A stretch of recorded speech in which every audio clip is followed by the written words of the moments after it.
Right now, the honor of the chief guest. I call upon Mufti for giving the momentum to Akshay.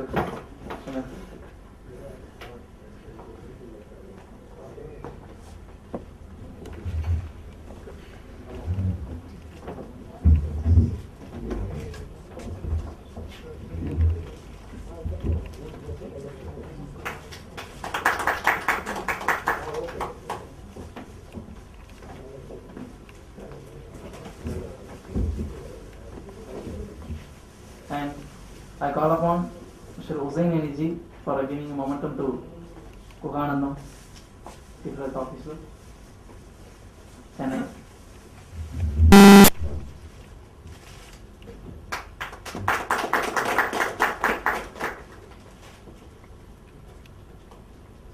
Thank you so much. Thank you so much.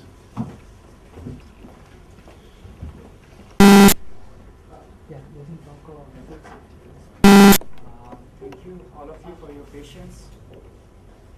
Thank you so much for all of you for your patience, and I would also like to welcome Dr. Kuganathan and Muftiji and Mr. Asmil Khair. And I have got a small presentation. We'll just introduce what is halal, what is food safety, and how is it associated with halal.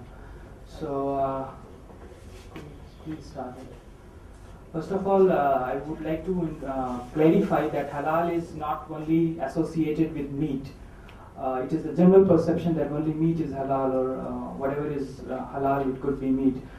That is not true, because halal is an Arabic word which means anything which is allowed or permissible.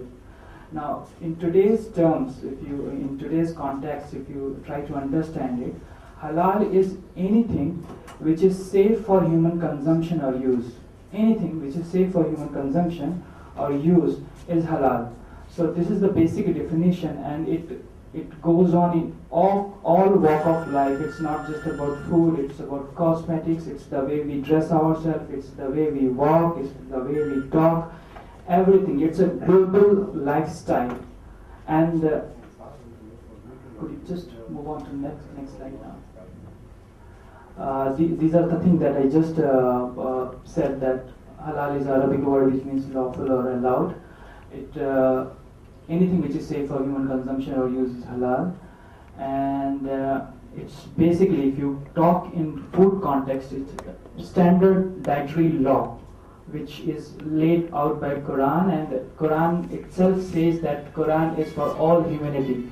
So everyone comes under this. This is not only for Muslims, or this is only not for Arabs. It's not that way.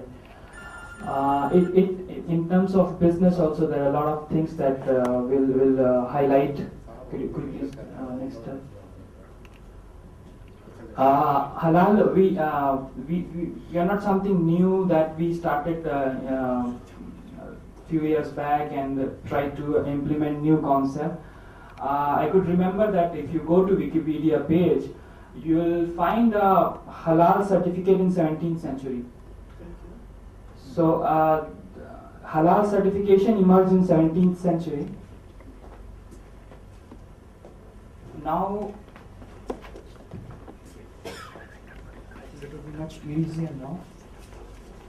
So this is the concept of halal certification. Now, almost in 2000, in 17 and 70s and 80s, there was few issues related to Muslim consumers, like they found something in pork, in some items, vegetable oil or something. They found pork DNA and all in 80s and 90s in Indonesia, Thailand, and Malaysia. That is where halal certification actually emerged for non-meat items. Malaysian and Indonesian government had been doing a lot of work on this, and this OIC country, that is Organization of Islamic Conference, these countries, they appointed an organization called IHIA, that is International Halal Integrity Alliance, which has studied thoroughly the overall standards in all countries about halal. They compiled it and implemented one standard to also we haven't started something, we haven't invented something in India about halal certification. It was long back and it is implemented in all countries, not only in OIC. You have in America, you have in South America, you have everywhere halal certification body. For example, in America you have IFANCA, that is Islamic Food and Nutrition Council of America. Then you have in UK Food Authority and Halal Monitoring Committee in UK.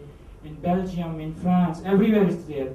So the concept might be new to India. For this has been implemented globally and it is being run successfully. Our auditors are not only trained internationally. We send our auditors to World Halal Forum. We send them to Indonesia also for halal auditing. Apart from that, we are working closely with the local government also. We send our auditors, halal food auditors, basically to NIFTEM, that is National Institute of Food Technology, Entrepreneurship and Management. Then we are closely working with CII. We attend their seminars and all those things are there. And we are trying to implement. It's very challenging in India. Even the government says that it is very challenging in India to implement food safety, but we are trying our best to implement and infuse the local food laws in our halal certification system, and hopefully we will work shoulder to shoulder with the government. Of course, Doctor will focus more on in detail about food safety and all issues. Basically, what we believe that the laws were there before also. The PFA Act was there. And now the new rule came effective from August. It is implemented. The last date is August. The point is that the challenges are that we talk about stringent process, strict laws, penalty, jail, disease, health inspectors, all those things. What our idea is that paradigm shift. Instead of talking about these things, of course these are the outcome of any incident or